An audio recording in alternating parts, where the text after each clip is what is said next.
आपदा के दृष्टि में आते हैं। उसमें सर्पदंश, सड़क दुर्घटना, बाढ़, आग लगना, भूकंप आना, तमाम ऐसी घटनाओं को हमको प्रशिक्षित किया गया है। जो है कि सरकार हम लोग को इतना यूज कर रही है, ड्यूटी हम लोग बहुत अच्छे ढंग से अपना निभाते हैं। जो ये सरकार केवल वाहवाही लूट रही है। अगर हमको अगर तनख्वाह देती तो हम आज ये लेकर आपके यहाँ नहीं आए होते। जो पूरे देश का होता है G20 हुआ था ना, सम्मेलन हुआ था, उसमें भी आपदा मित्रों को दिखाया गया था कि हमको अभी पारिश्रमिक भुगतान तक नहीं किया गया। ट्रेनिंग के दौरान 400 रुपये का उसमें लक्ष्य रखा गया था कि 400 रुपये पर डे ट्रेनिंग के दिन, वो भी हमें आज तक नहीं मिला। पर अब तक हम लोग का कोई बुला करके प्रूफ नहीं दिया है कि आप लोग का 5 लाख का बीमा है। हम लोग को 5 लाख का बीमा नहीं चाहिए, हम लोग को 20 लाख का बीमा चाहिए। हम लोग सरकार यूज कर रही है। हम सरकार को बता देना चाहते हैं कि हम लोग अगर जिस दिन सनक गए हैं तो उस दिन सत्ता पलट देंगे। नमस्कार मित्रों, मैं हूं संतोष। आप सभी का स्वागत करता हूं भारत न्यूज़ में। अक्सर ही आप लोग देखते होंगे जैसे कि जब भी बाढ़ आता है या फिर कोई आपदा आती है तो एनडीआरएफ की टीम को लगाया जाता है। यानी उसको निपटने के लिए, लोग जान बचाने के लिए या फिर उनकी सुरक्षा के लिए। फिर उसी को देखते हुए हर गांव में 2022 से ही एक संगठन बनाया गया कि एनडीआरएफ के तौर पे ही उनके सहयोगी हर गांव से 2-2 व्यक्ति को अलॉट किया गया कि चलिए 2 व्यक्ति एक गांव से रहेंगे तो बाढ़ क्षेत्र में जो बाढ़ एरिया आएगी, जो बाढ़ ग्रसित लोग क्षेत्र रहेंगे, वहाँ पे उस गांव में वो लड़के सहयोग करेंगे, उनके साथ रहेंगे और रातों दिन वहाँ पे ड्यूटी करते रहेंगे। ऐसा माना गया और चलता भी रहा, आज भी चल भी रहा है। जब भी बाढ़ आती है या फिर कोई भी आपदा ऐसा माहौल बनता है तो वहाँ जो है कि उनकी ड्यूटी लगा दी जाती है।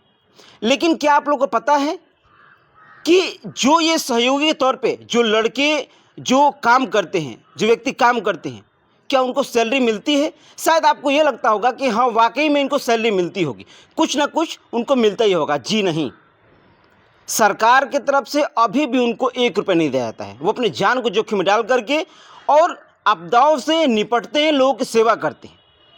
कुछ युवक हैं जो इसी को लेकर के अपनी आवाज़ को उठाए हैं कि हमको ऐसे ही क्यों मतलब कि कार्य किया जा रहा है। आज के ज़माने में क्या कोई इसी तरह कार्य करेगा? हम इन लोगों से बात करेंगे कि ये अपनी आवाज़ को कैसे उठाए, अभी क्यों मूड बना। 2022 से ये लोग ऐसे कार्यरत है। कुछ लोगों से हम बातें करने की कोशिश कर रहे हो। इधर थोड़ा आ जाइए, बातें करने की एक-एक करके बातें करने की थोड़ी कोशिश करेंगे। आखिर पूरा मामला क्या है, परिचय दीजिए थोड़ा। जी, मेरा नाम विक्की कुमार है। मैं चित्रकोनी का रहने वाला हूँ और मैं एक फ़िलहाल मैं पेशे से आपदा मित्र हूँ। अच्छा, आपदा मित्र हैं जी। मतलब जैसे कि जो बाढ़ ग्रसित एरिया हो गया या फिर अन्य भी जैसे कि आपदाएं होती हैं, सिर्फ बाढ़ ही नहीं, आपदा कोई भी आती है तो आप लोग को वहाँ ड्यूटी लगाई जाती है। जी, जैसा कि हमको 2021 में माननीय गृह मंत्री अमित शाह जी द्वारा इस योजना की शुरुआत की गई और गाजीपुर 7वां बैच यहाँ से फर्स्ट बैच 2 मई 2022 को यहाँ से रवाना हुआ ट्रेनिंग के लिए। वहाँ हमें तमाम ऐसी घटनाएं जो आपदा के दृष्टि में आते हैं, उसमें सर्पदंश, सड़क दुर्घटना, बाढ़, आग लगना, भूकंप आना, तमाम ऐसी घटनाओं को हमको प्रशिक्षित किया गया है कि आप जहाँ भी रहेंगे, आप निचले स्तर पर, जिसको प्राथमिक स्तर पर बोला जाता है, वहाँ आप लोगों को जागरूक करेंगे, बताएंगे कि अगर ऐसी घटना आपदा आती है तो कैसे बचा जाए। वहाँ बचाव राहत कार्य में आप एसडीआरएफ, एनडीआरएफ, पुलिसकर्मी, राजस्व कर्मचारी के साथ मिलकर कार्य करेंगे। उसके बाद हमारे साथ हमारे नाम के पहले एक नाम लगाया गया स्वयंसेवक। स्वयंसेवक आपदा मित्र। हमको ये तो समझ में आया कि चलिए हम स्वयंसेवक हैं, लेकिन अगर हम स्वयंसेवक का मतलब ये होता है कि स्वेच्छा से ड्यूटी करना है। अगर मुझे लगता है कि नहीं, इनको कहीं एक्सीडेंट हुआ है, इनकी मदद की आवश्यकता है, तो हम वहाँ मदद कर सकते हैं। लेकिन सरकार की रवैये और हम लोगों को जैसे अपना दिखाने के लिए, रोज़गार दिखाने के लिए इसको आपदा मित्र स्वयं सेवक नाम रखकर लेकिन हम लोगों से ड्यूटी लिया जा रहा है। मतलब ड्यूटी बस ये रखा गया कि चलिए आप अपने हिसाब से कार्य कर जी, सकते हैं स्वयं कहीं, सेवक हाँ होता स्वयं सेवक, मतलब कहीं एक्सीडेंट हो गया, दुर्घटना हो गई, बाढ़ ग्रसित लोग हैं तो आप अपना सेवा दे सकते हैं। जी। लेकिन अब जो है कि उसको एक रोजगार की तरह आप लोग को यूज किया जा रहा है। जी, और शायद मोदी जी इसी योजना को अपने 2 करोड़ प्रतिवर्ष योजना में शायद गिनती करते होंगे। लेकिन दुर्भाग्य ये है कि हमारी ड्यूटी बाढ़ में, छठ में, गंगा स्नान में, मकर संक्रांति पे, तमाम ऐसी मेले में, हमारा यहाँ तक फ़िलहाल में अभी नहीं लगा है, लेकिन और ज़िलों में, पूरे ये उत्तर प्रदेश में 27 ज़िलों में योजना अभी ये चलाई जा रही है। और पूरे उत्तर प्रदेश में 10,200 आपदा मित्रों को इसमें प्रशिक्षित किया गया है। और सभी लोगों से ऐसे ही ड्यूटी लिया जाता है। मैं आपके पास कुछ साक्ष्य लेकर आया हूँ, जिसमें उप जिलाधिकारी महोदय और तहसीलदार महोदय द्वारा हमें ड्यूटियाँ लगाई जाती हैं। जो ये चीज़ आपको स्क्रीन पे दिख रही होगी। और अच्छा ये बताइए हमें कि जैसे कि ये तो सारी चीज़ आपको हमें दिख रहा है, तो सिवराई तहसील के अंतर्गत कितने आप लोग इसमें कार्यरत हैं, कितने लड़के? हम यहाँ सिवराई तहसील के अंतर्गत 68 आपदा मित्र प्रशिक्षित हैं। और सरकार की इस रवैये की वजह से सभी लोग आज रोजी रोटी के लिए, बेरोजगारी की वजह इतना से, सेवा आप लोग दे रहे हैं, सरकार दे रही है, तो आप लोग को पैसा देती नहीं होगी, तनख्वाह मिलता होगा अच्छा खासा। ये सरकार केवल वाहवाही लूट रही है। अगर हमको अगर तनख्वाह देती तो हम आज ये लेकर आपके यहाँ नहीं आए होते। आप लोग को 1 रुपये नहीं मिला है अभी तक? बिल्कुल भी नहीं मिला है। सरकार ने हमें आज तक 1 रुपये भी नहीं दिया है, ना मानदेय के तौर पर दिया है, ना वेतन के तौर पे दिया है। हमको अभी पारिश्रमिक भुगतान तक नहीं किया गया। ट्रेनिंग के दौरान 400 रुपये का उसमें लक्ष्य रखा गया था कि 400 रुपये पर डे ट्रेनिंग के दिन में, वो भी हमें आज तक नहीं मिल पाया है। ट्रेनिंग के दौरान ये भी कहा गया कि पैसा मिलेगा 400 रुपये, जी। लेकिन वो भी नहीं मिला अभी तक। 1 रुपये, अब जैसे कि आप बता रहे हैं कि 1 रुपये आप लोग अभी तक नहीं मिला है, शायद लोग भी सुनकर अचंभित हो जाते होंगे। आप लोग को देखते होंगे कि जब आप लोग का जैकेट होता है पीला पीला, नौकरी लड़का पा गया, अच्छा खासा तनख्वाह पा रहा होगा। जी, गांव समाज में अगर हम ड्यूटी के लिए अपना बैग और अपना किट लेकर निकलते हैं तो सभी लोग यही सोचते हैं कि लड़का ड्यूटी पे लग गया है, नौकरी मिल गई। नौकरी लग गई। जी, नौकरी लग गई है। अब वो लइकवा एकदम ठाट से ज़िंदगी जिया था। लेकिन स्थिति ये है कि आज हम लोग ड्यूटी पे कहीं अगर जाते हैं तो वहाँ अगर पेट्रोल भरवाते हैं, वो अपने आज 18 वर्ष के सभी लोग पार इसमें हैं। सभी लोग अपने गार्जियन से पैसा मांगते हैं कि पिताजी इसमें 100 रुपये का पेट्रोल डाल दीजिए, हमको ड्यूटी पे जाना है। ये स्थिति है हमारी। ड्यूटी के लिए सोचिए कि मैं पहली बार सुन रहा हूँ कि कोई व्यक्ति सरकार के लिए काम कर रहा है, ठीक है, वो अपने पॉकेट से पेट्रोल भी डाल रहा है, ड्यूटी भी कर रहा है और इन्हें कुछ मिल भी नहीं रहा है। अच्छा, आप लोग कहाँ कहाँ गए थे? हम अभी देखिए इसमें गहमर ड्यूटी किए हैं। बाढ़ में अक्सर जैसे एक बार चार्ट बन गया 2022 में, बाढ़ में और छठ में, गंगा स्नान में, मकर संक्रांति पे, जहाँ जहाँ इसमें ड्यूटी के चार्ट बनाया जाता है कि आपका यहाँ ड्यूटी देंगे इतने बजे से इतने बजे तक।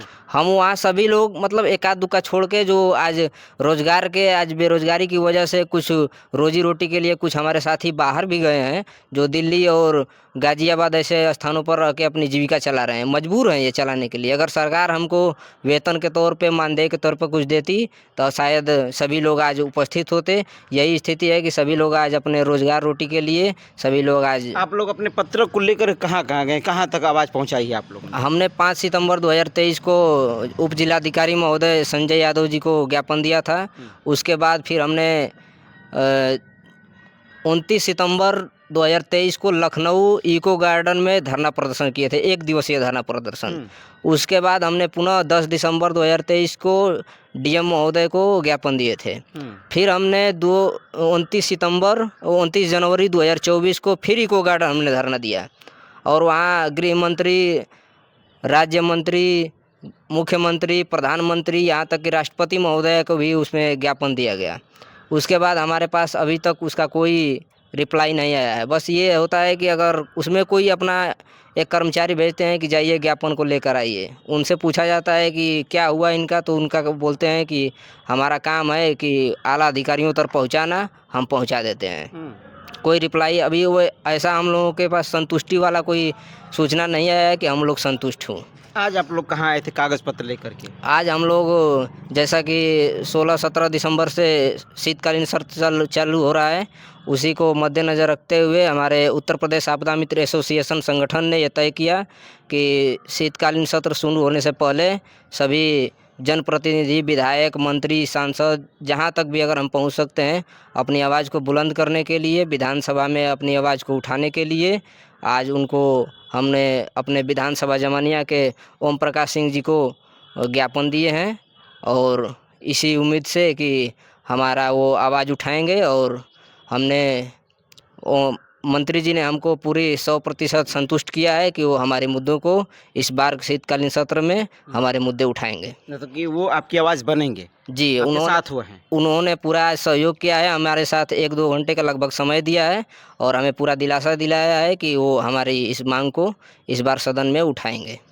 हमेशा देखा जाता है कि युवा वर्ग के लोग जो होते हैं, कि अभी तो आप लोग देख ही रहे हैं कि कुछ दिन पहले ही प्रोटेस्ट चला इलाहाबाद में छात्रों को लेकर के, एआरओ का पेपर को लेकर के, जो कि सरकार अपने रवैयों को लेकर के बाज नहीं आ रही है। अब जो कि युवा जो कि एक नौकरी के तौर पे कार्यरत है, हम यूँ कहें तो शायद सरकार के नज़रिए में ये लोग नौकरी कर रहे हैं लेकिन इनको मिल कुछ नहीं रहा है। क्या कहें इसके बारे में आप? हम लोग कुछ नहीं मिल रहा है आप लोगों को और फिर भी आप लोग ऐसे डटे हुए कार्य कर रहे हैं। छोड़ सकते थे आप लोग? छोड़ सकते हैं, फिर भी हम लोग स्वयं सेवक के तौर पर काम कर रहे हैं, अपनी उम्मीद को बनाए रखे हैं। हम लोग सोच रहे हैं कि विधानसभा से और लोकसभा से हमारी आवाज़ उठे और हमारी बातों को सुना जाए, हमको वेतन दिया जाए, हमको राज्य कर्मचारी घोषित किया जाए, हमसे काम लिया जाए, हमको वेतन दिया जाए। कम से कम कुछ ना हो तो इनके लिए जो एक निर्धारित वेतन होता है प्राइवेट के तौर पे कहा जाए तो वो कम से कम आप लोग को मिले, ताकि आपकी जीविका थोड़ी बहुत चल सके, है ना? नाम क्या है आपका? मेरा ईश्वर चंद भारती नाम है। आप किस गांव के रहने वाले? नवली गांव से रहने वाला हूं। जो है कि सरकार हम लोग को इतना यूज कर रही है, ड्यूटी हम लोग बहुत अच्छे ढंग से अपना निभाते हैं, जो भी तहसील से ड्यूटी लगता है। आज तक कोई भी किसी भी आपदा मित्र का या आपदा सखी का ड्यूटी लगा है, अपने समय निर्धारित पे पहुंचता है, ड्यूटी करता है, अपने ही खर्चे से जाता है आता है। आज तक किसी को 1 रुपया मिला नहीं है। अब तक हम लोग का बीमा का आश्वासन दिया गया था, जो है कि तहसील में हम लोग की सूची भी आई थी, उसमें बीमा का पूरा हम लोग डाटा भी दिए थे। आज तक बीमा का हम लोग का कागज़ भी नहीं मिला, ताकि अगर किसी रोड एक्सीडेंट में अगर हम ही लोग का घटना हो जाए, ताकि हम लोग आगे अपना ब्यौरा चाहे जो भी कुछ प्रस्ताव दे सकें कि हम लोग क्या करें न करें। हम लोग का कोई दायित्व नहीं है, एकदम चुप बैठी है प्रशासन, पता ना क्या करेगी, ड्यूटी लगा दे रही है, लोग जा भी रहे हैं, अपना परिश्रम करते रहते हैं। तो इसी बारे में माननीय ओम प्रकाश मंत्री जी के यहाँ दिया गया है कि आप अपना हम लोग का जो है कि वहाँ उठाएं विधानसभा में, अपना रखेंगे बात बताएं। ड्यूटी जब भी लगती है, ड्यूटी मैं थोड़ा सा एक शब्द पूछूंगा, पॉइंट जरूर मुझे जिक्र आ रहा था। आप जैसे कि बाढ़ में आप लोग की ड्यूटी लगी, आप लोग नाव पे रहते हैं साथ में, ठीक है, किसी के बचाने के चलते ऐसा हो ना, दुर्घटना अगर हो जाती है, आप लोग के साथ कोई आपदा हो गई, दुर्घटना के साथ हो गई, तो क्या उसके लिए सरकार कुछ निर्धारित नहीं कि ठीक है वो आपको तनख्वाह नहीं दे रही है? क्या इसके लिए भी कोई लिखित मिला है कि नहीं, अगर आपके साथ कोई घटना होती है तो कुछ मिलेगा? वही चीज़ तो आपको बता रहे हैं कि जो हम लोग का बीमा कागज अलर्ट हुआ है, आज तक उसका प्रमाण तक नहीं मिला है हम लोग का, कि कम से कम प्रूफ मेरे पास रहे कि मेरे साथ भी अगर कोई घटना हो जाती है तो मैं तो कुछ घर पर गूंजे तो कुछ मिल सके। हाँ, वही चीज़ हम लोग का कोई प्रूफ है अब तक नहीं मिला है। यहाँ जमा हो गया है कागज़, मगर अब तक हम लोग का कोई बुला करके प्रूफ नहीं दिया है कि आप लोग का 5 लाख का बीमा है। हम लोग को 5 लाख का बीमा नहीं चाहिए, हम लोग को 20 लाख का बीमा चाहिए। हम लोग निर्धारित ड्यूटी करेंगे, हम लोग को कम से कम 26,000 वेतन दें। हम लोग का मतलब हर तरह से हम लोग एक्टिव हैं करने के लिए। आप हमें पूरे जो भी 68 तहसील में आपदा मित्र आपदा सखी हैं, उनको सब समय से अपना ड्यूटी करवाएं और समय से हम लोग अपना ड्यूटी करने के लिए तैयार हैं। आप सोचिए कि रोजगार होते हुए भी ये बेरोजगार युवा हैं। मैं क्यों कह रहा हूँ कि रोजगार होते हुए बेरोजगार युवा हैं, क्योंकि जब अगर किसी के पास रोजगार हो, अगर उससे तनख्वाह नहीं मिलेगी, बताइए आपके पास रोजगार है फिर भी आप बेरोजगार हैं, क्योंकि आपके साथ तनख्वाह नहीं मिलने, क्या ऐसे कहेंगे इसके बारे में? तनख्वाह नहीं मिल रही है तो हम लोग वैसे ही सरकार की तरफ निगाहें जमा के रखे हैं कि शायद सरकार कुछ कर दे। इसी के माध्यम से जैसे कि हम लोगों ने ओम प्रकाश मंत्री जी को अपना पत्रक दिया, अभी कि विश्वास है कम से कम अभी सरकार सुन ले आप लोग की बातों को। उम्मीद लगाए बैठे हैं कि सरकार सुन ले। लेकिन आज लखनऊ भी धरना देने गए थे, फिर से वहाँ दिल्ली भी धरना दिया गया, कोई सुनवाई नहीं, कोई वहाँ से रिस्पॉन्स नहीं मिलता है। वैसे ही पड़े हैं हम लोग। जब ड्यूटी लगता है तो आते हैं, अपने खर्चे पानी से फिर चाय पानी सब अपने से करते हैं, जाते हैं। ना कोई पूछने वाला है कि मतलब कैसे वहाँ ड्यूटी पे रहते हैं, कोई पूछने वाला नहीं। हम बता देना चाहते हैं कि ड्यूटी के दौरान हमारे उत्तर प्रदेश में 27 जिला है और 27 जिला में हमारे आपदा मित्रों ने 12 की संख्या में शहीद हो गए हैं। शहीद भी हुए हैं। शहीद हो गए 12 आपदा मित्र हमारे शहीद हो गए हैं और उनको 1 रुपया अभी तक नहीं मिला है। ड्यूटी के दौरान हमारे गाजीपुर जिला में सैदपुर तहसील के अंतर्गत ड्यूटी के दौरान एक बच्चे की बाइक चोरी हो गई है। नई बाइक थी, चोरी हो गई, उसका भी कोई पता नहीं चला। जो 5 लाख रुपये जो बीमा का जो झांसा दिया गया है वो भी नहीं मिला है। हम लोग अपना बात को मतलब ये चाहते हैं कि जो भी सरकार निर्धारित कर रही है अपनी जुबान से जो निर्धारित किया है वो तो कम से कम मिले। आपदा मित्र शहीद हुए, उनको कुछ नहीं मिला। आपने बताया कि बाइक चोरी होगी, उनको कुछ नहीं मिला। मतलब कि एक तो अपना कार्य कर रहे हैं आप लोग, स्वयं कर रहे हैं, और एक तो मैं कहूँ तो फ्री का कर रहे हैं आप लोग, और सरकार की तरफ से कुछ नहीं मिल रहा है। कुछ नहीं मिल रहा है। ये पूरा देश जानता है। जो G20 हुआ था, जो पूरे देश का होता है, G20 हुआ था ना, सम्मेलन हुआ था, उसमें भी आपदा मित्रों को दिखाया गया था कि हमारे देश में इतना आपदा मित्र है। 1,05,000 आपदा मित्र को रोजगार में दिखा दिया गया, बाकी मिल कुछ नहीं रहा है। लेकिन ये नहीं बताएगा कि इनको हम फ्री में रखे हैं। और हमारा ड्यूटी एक तहसीलदार महोदय और SDM महोदय लगाते हैं। अच्छा, इन्हीं के देख रेख में लगता है। हाँ, यहाँ से ड्यूटी चार्ट बनता है और हमको फ़ोन किया जाता है, हमारे ग्रुप के माध्यम से भेजा जाता है और ड्यूटी लगाया जाता है और जाते हैं आते हैं। ये बाद में कोई नहीं पूछता है कि नहीं आप लोग सही सलामत घर आ गए हैं कि नहीं आ गए हैं, ये कोई पूछने वाला भी नहीं है। अच्छा, मतलब कि ड्यूटी बस लगा देना और छोड़ देना, इसी तरह से आप जाइए, ड्यूटी करिए, काम करिए, घर जगह कि कहाँ गए उससे कोई मतलब नहीं है। कोई मतलब नहीं है, कोई मतलब नहीं है। हम लोग को मतलब ये है कि अपने मौत से खेलना, गंगा में ड्यूटी देना, नाव पर बैठ करके आग बुझाना, एक्सीडेंट हो गया उसको लेकर दौड़ना, भूकंप आना उसमें, रेलवे हादसा में जाना, बस जहाँ भी आपदा है वहाँ पे जान की खतरा। जो हो गया तो हो गया, जो बाकी उसका भी होने का चांस रहता है। सरकारी कागज में आपका नाम दर्ज है? नाम दर्ज है। वहाँ नूर नगर भदारसा लखनऊ में SDRF आपदा मित्र का जो सेंटर है, नूर नगर भदारसा लखनऊ में है। वहाँ पे पूरा इसे जैसे आर्मी का, पुलिस का, टीचर का जैसे भी होता है, सब कुछ ट्रेनिंग होता है, फाइल बनता है, सब कुछ हम लोग बना हुआ है। आई कार्ड मिला है, प्रमाण पत्र मिला है। हम लोग ऐसे नहीं हैं, हम लोग सरकार यूज कर रही है। हम सरकार को बता देना चाहते हैं कि हम लोग अगर जिस दिन सनक गए तो उस दिन सत्ता पलट देंगे, अरे तो हमारी बात को मतलब सुन लिया जाए। चलिए ठीक है, आपने खुद देखा कि मैंने शुरू में जिक्र किया कि रोजगार होते हुए भी ये जो कि आपदा मित्र हैं बेरोजगार हैं, इनको कोई तनख्वाह नहीं मिल रही है, फिर भी ये लोग डटे हुए हैं। एक आस लगाए सरकार से कि अभी भी इनकी बातों को सुन लिया जाए और इनकी एक जो तनख्वाह होती है उनको तय कर दिया जाए कि नहीं, आपकी एक मंथली तनख्वाह ऐसी रखी जाएगी और इनके बारे में थोड़ी सोचा जाए। और आप क्या सोचते हैं ऐसे आपदा मित्रों के बारे में, हमें जरूर कमेंट में बताइएगा। धन्यवाद।